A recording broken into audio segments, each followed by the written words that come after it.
Saludos, espero se encuentren bien. Soy el facilitador de la cátedra de Derecho de Proceso Acusatorio. Es un gusto para mí ser facilitador de este curso y quisiera pues que tengamos la mayor disposición, el mayor de los intereses posibles por cumplir con las actividades que se van a fijar durante la presente asignatura. Mi nombre es Sami Hamdan Suleiman, soy abogado, especialista en Derecho Penal, en Gerencia Pública, con maestría en Ciencias Jurídicas y además también tengo doctorado en Derecho. Experiencia en la función pública de 21 años en el ejercicio de la función fiscal en el Ministerio Público. Y hoy, en este encuentro, vamos a tratar temas de suma importancia con relación a la cátedra que nos involucra en esta maestría en Derecho Procesal Penal.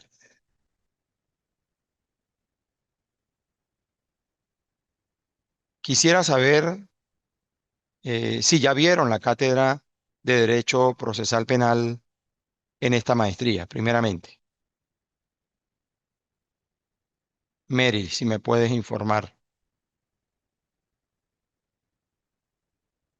Ok, no han visto la cátedra de Derecho Procesal Penal. Importante tenerlo muy presente. Bueno, nuestro sistema procesal penal se caracteriza por el acusatorio, modelo acusatorio que entró en vigencia inicialmente desde el punto de vista parcial en el año 1998, a mediados de 1998, con el primer Código Orgánico Procesal Penal que tuvo nuestro país. Posteriormente, con la vigencia de la Constitución de la República Bolivariana de Venezuela, pues ya en el año 1999 entra de manera plena a funcionar el modelo acusatorio en Venezuela.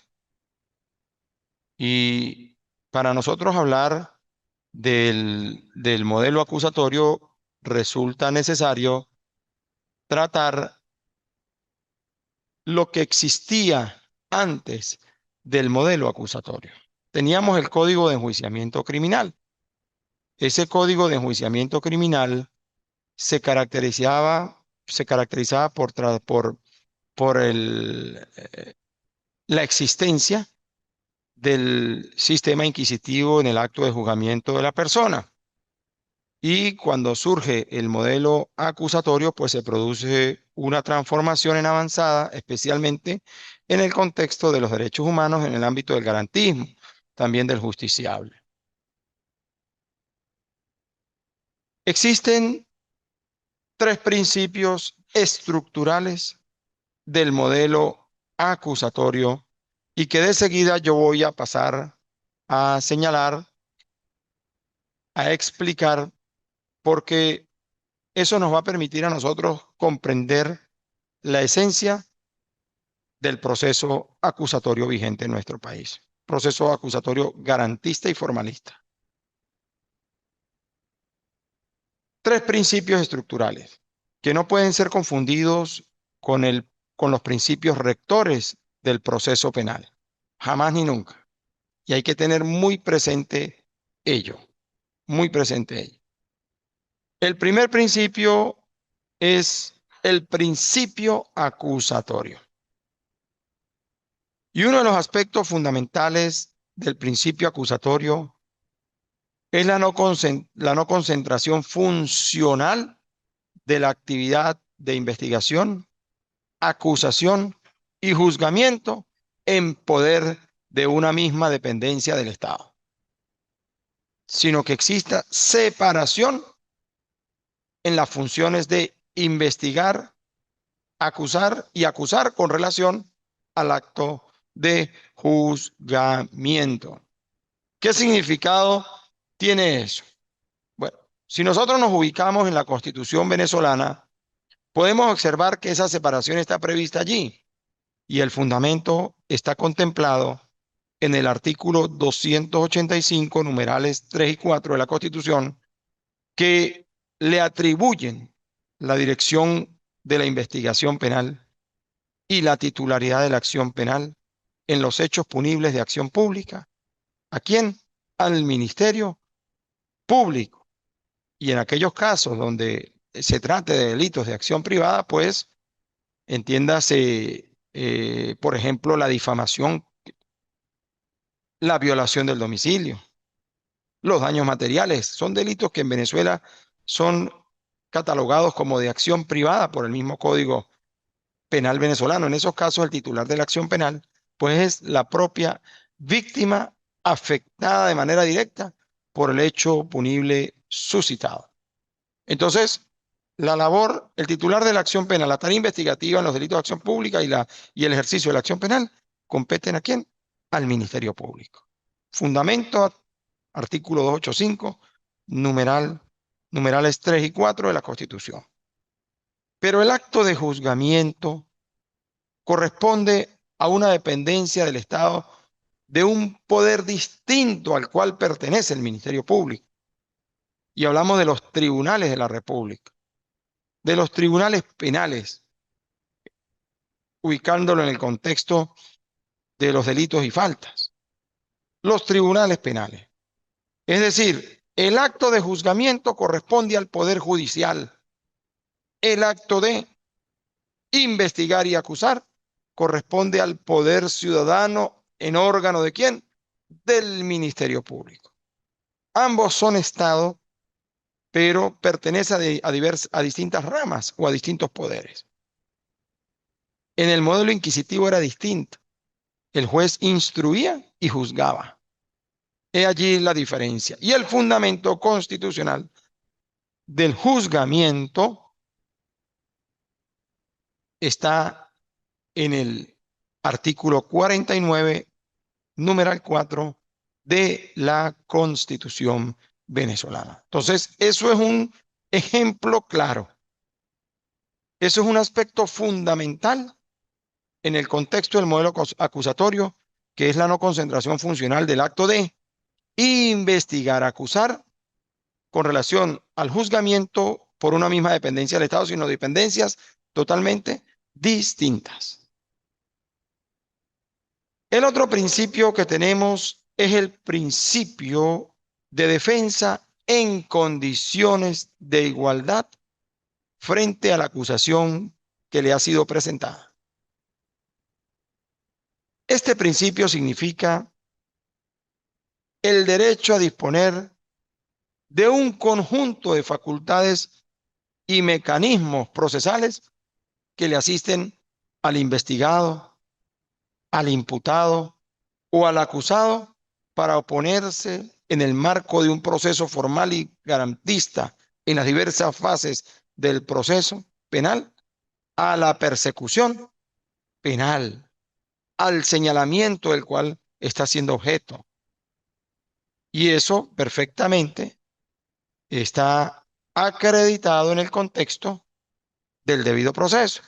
Entiéndase aquí el derecho a la defensa.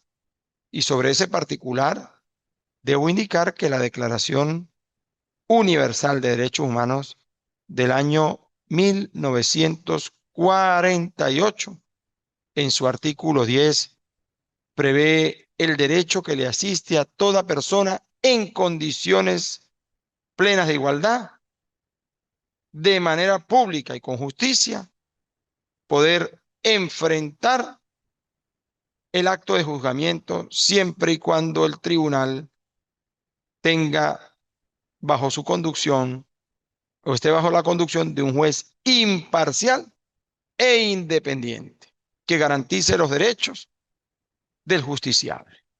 Ese tema trasciende de lo constitucional a lo transnacional. ¿Por qué? Porque si bien lo enuncia el artículo 10 de la Declaración Universal de Derechos Humanos también lo fijan tanto el Pacto Internacional de los Derechos Civiles y Políticos como la Convención Americana de Derechos Humanos. El Pacto Internacional, en el artículo 14, numeral 3, letras B y letra E, y la Convención Americana sobre Derechos Humanos en el artículo 8, numeral 2, letras C y F. Entonces, cuando hablamos del principio de defensa en condiciones de igualdad frente a la acusación, también en el ámbito nacional tenemos que ubicarnos en el artículo 21 de la Constitución de la República Bolivariana de Venezuela, que consagra el principio de igualdad ante la ley. Y el numeral segundo que nos fija de ese artículo 21 constitucional. Ese artículo dispone lo siguiente. Vayan tomando nota, por favor. La ley garantizará las condiciones jurídicas y administrativas para que la igualdad ante la ley sea real y efectiva. Estamos hablando del artículo 21, segundo aparte, de la Carta Constitucional. Pero ese artículo 21, segundo aparte constitucional, no puede separarse del artículo 49, numeral primero, también constitucional, que consagra la inviolabilidad del derecho a la defensa y reconoce la asistencia jurídica en todo estado y grado de la investigación y del proceso. Además, también tenemos de manera más amplia fijado ese conjunto de derechos del justiciable en el artículo 127 de la Constitución del Código Orgánico Procesal Penal. Hemos visto dos principios: el principio acusatorio, el principio de igualdad de armas de defensa frente a la acusación, y el tercer principio es el principio del juez integral. La integridad del juez constituye un principio que exterioriza el deber y el actuar en función de las atribuciones, poderes y ejercicio de sus labores. Gracias. Si puede, ciérremela. De sus labores. Existen dos aspectos vinculantes al principio del juez integral, que es el tercer principio estructural del modelo acusatorio. El primero tiene que ver con la legalidad del juez y el segundo con el tema de la imparcialidad. Cuando hablamos de la legalidad del juez, ¿qué significado tiene ese? Eso, bueno, que el juez ha debido o debe haber sido designado previamente conforme las previsiones de ley. La Constitución fija el concurso para el ingreso a la carrera judicial. Ese es un tema importante porque eso le garantiza al juez estabilidad, y al tener estabilidad, obviamente, le va también a fortalecer el tema de la imparcialidad, porque no se va a ver obligado a resolver sobre influencias jerárquicas para que tome determinada decisión fuera del contexto de lo alegado y probado en el desarrollo de un juicio. Y el segundo aspecto tiene que ver con la imparcialidad. El juez debe ser objetivo, debe ser imparcial. Y nosotros encontramos en el ámbito transnacional, en el artículo 10 de la Declaración Universal de Derechos Humanos, ¿verdad? El concepto de juzgamiento imparcial e independiente, por un juez independiente e imparcial. Igualmente en el Pacto Internacional de los Derechos Civiles y Políticos, artículo 14, numeral primero, y en el artículo 8, numeral primero de la Convención Americana sobre Derechos Humanos. Recuerden que cuando hablo del Pacto Internacional de los Derechos Civiles y Políticos, del año 1966 y de la Convención Americana sobre Derechos Humanos del año 1969, estamos hablando del bloque de constitucionalidad. Bloque de constitucionalidad que termina siendo parte extensiva de nuestra propia Constitución. Parte extensiva. Es decir, si tenemos en este documento el bloque y aquí tenemos la Constitución, debe ir el bloque de constitucionalidad adherido a la Constitución por mandato propio de la Constitución, que en su artículo 23 dispone que los tratados, los pactos, las convenciones relativos a los derechos humanos suscritos y ratificados por Venezuela tienen jerarquía constitucional y prevalecen en el orden interno siempre que en la medida en que contengan normas sobre su goce y ejercicio más favorables a las establecidas en la propia Constitución o en las leyes de la República y son de aplicación inmediata y directa por los tribunales y demás órganos del poder público. ¿Qué nos está indicando esto? Que el bloque de constitucionalidad en materia de derechos humanos, entiéndase el Pacto Internacional de los Derechos Civiles y Políticos, la Convención Americana sobre Derechos Humanos y cualquier otro instrumento, entiéndase pacto, convenio y acuerdo suscrito y ratificado por nuestro país, que consagre compromisos en materia de derechos humanos, que tengan un mejor tratamiento del derecho humano consagrado en la Constitución, pues tendrán aplicación directa e inmediata por parte de los jueces y son parte extensiva de la Constitución y así lo prevé el artículo 23. Allí encontramos el principio pro homine.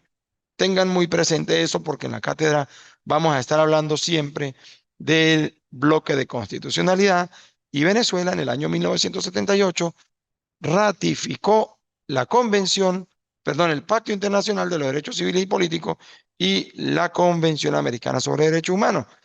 Entonces, ya son ley de la República por vía de ley aprobatoria y tienen plena eficacia y vigencia en el territorio nacional. El principio del juez integral, como dije antes, está en la Constitución venezolana y allí nosotros podemos encontrar ello en los artículos 255 y 256, que establecen respectivamente la modalidad de concurso para la carrera judicial, así como la exigencia de imparcialidad e independencia por parte del juez en el ejercicio de la función jurisdiccional, prohibiéndosele a ellos el activismo partidista, el activismo gremial sindical o de otra índole. Les sugiero, revisen los artículos 255 y 256 de la Constitución venezolana. De igual modo, nosotros en el ámbito procesal ubicamos en el artículo 1 y artículo 107 del Código Orgánico Procesal Penal el concepto del juez imparcial en el ejercicio de su labor jurisdiccional. Allí prevé la buena fe, prevé que el juez está obligado a satisfacer, a cumplir, a garantizar el ejercicio pleno del derecho a la defensa y consagra también la facultad de no limitar la actuación de las partes, salvo que la actuación se corresponda con actos inmorales que pongan en tela de juicio el tema de la ética, el respeto al tribunal y a quienes están presentes en esa sala donde se está produciendo el desarrollo del juicio oral. Teniendo muy presente eso, pues hemos visto tres principios estructurales del sistema acusatorio, que son el principio acusatorio, el principio de igualdad de defensa frente a la acusación y el principio del juez integral. Tres principios estructurales. Pero además de los principios estructurales, nosotros tenemos unos principios rectores del procedimiento o del proceso penal venezolano. Y allí nosotros vamos a ubicar 5. El primero de ellos es el principio de oralidad. La oralidad constituye una garantía para la realización de la justicia. Es un principio que está previsto en el bloque de constitucionalidad. Inclusive la misma Declaración Universal de Derechos Humanos lo refiere en el artículo 10, oída públicamente. Dice, toda persona tiene derecho en condiciones de plena igualdad a ser oída públicamente y con justicia por un tribunal imparcial e independiente. Y el pacto también lo refiere en el artículo 14.1 y la declaración o la Convención Americana sobre Derechos Humanos también lo prevé en el artículo número 8. Pero también nuestra propia Carta Constitucional en el artículo 257 señala la oralidad. Dice, y adoptarán un procedimiento oral y público.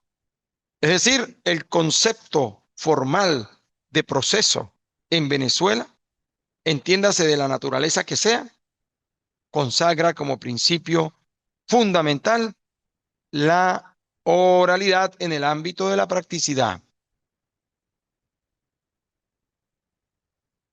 Desde el punto de vista procesal, la oralidad está prevista en Venezuela en el Código Orgánico Procesal Penal en los artículos 14 y 321. El 14 fija que el juicio será oral y solo se apreciarán las pruebas incorporadas en la audiencia conforme a las disposiciones de este código.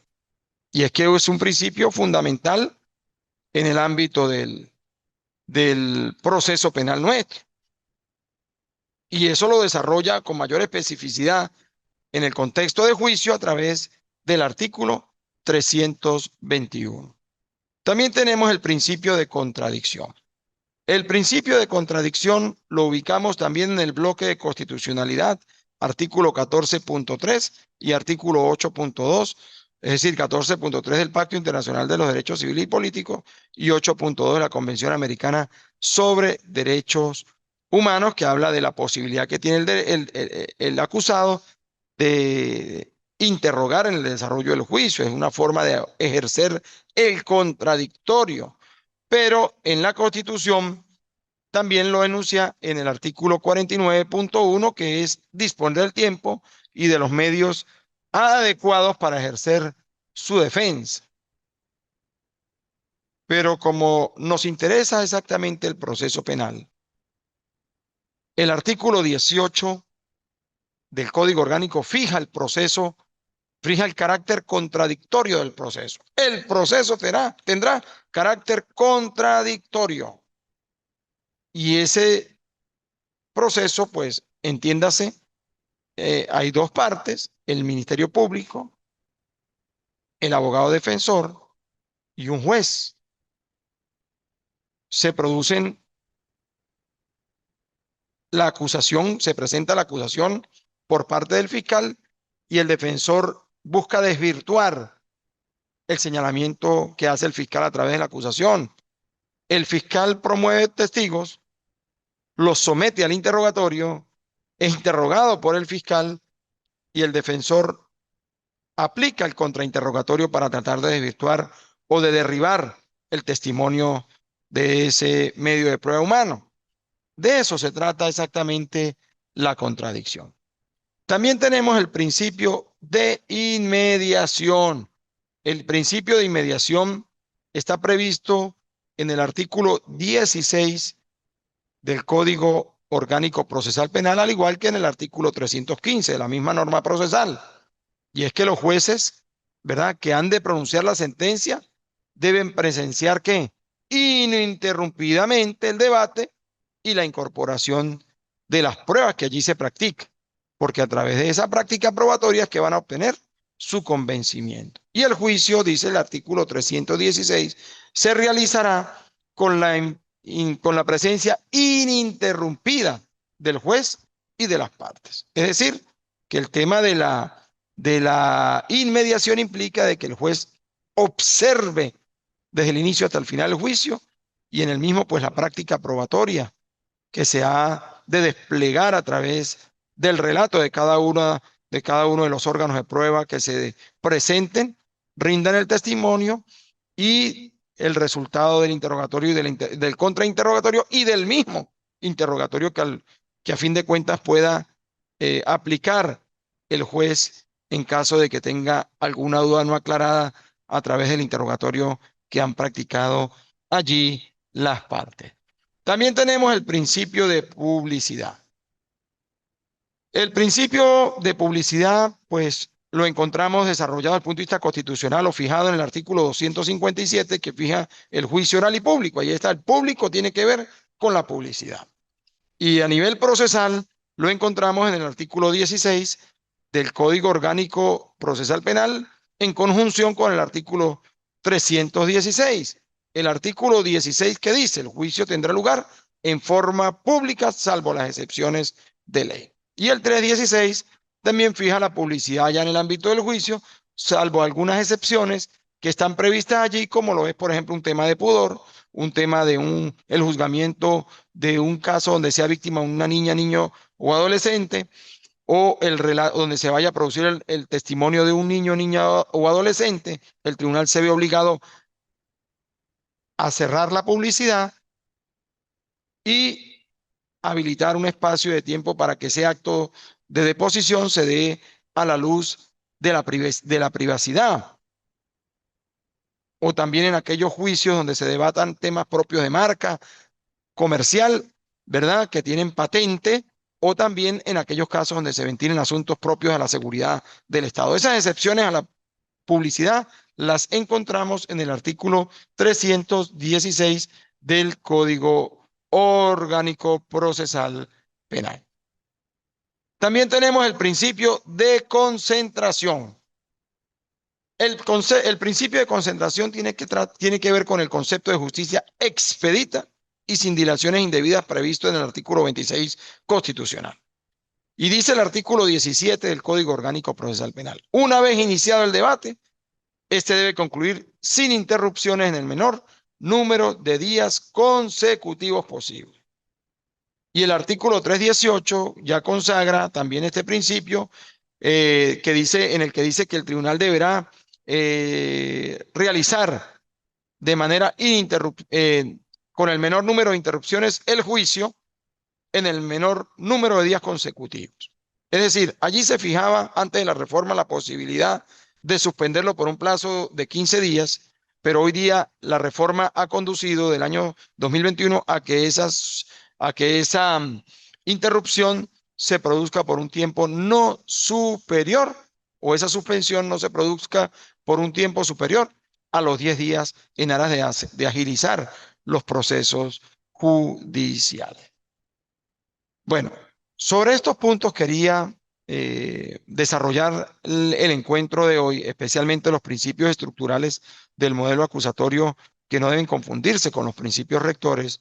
¿Por qué? Porque es de suma importancia para el proceso manejar estos principios fundamentales, en lo estructural como en lo procesal. Estaré fijando una asignación esta semana a través del aula virtual y estaré colgando allí el material necesario para el cumplimiento de las actividades, lo cual no implica que ustedes no puedan eh, tomar material adicional que consideren pertinente para poderlo estudiar, analizar y aportar en las labores o en las tareas que le van a ser fijadas en la presente cátedra. Es un gusto para mí, ha sido un gusto compartir con ustedes la mañana de hoy, parte de la mañana de hoy, desearles el mayor de los éxitos y por favor estemos muy pendientes del aula virtual porque a partir de mañana tendrán una asignación para la primera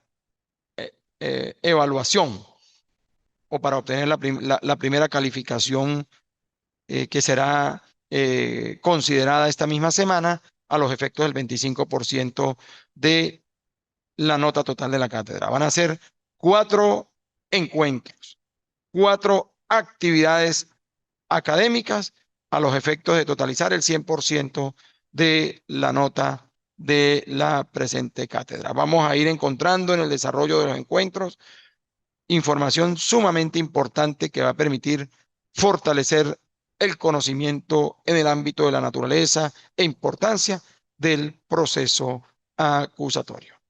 Tengan todos un feliz sábado.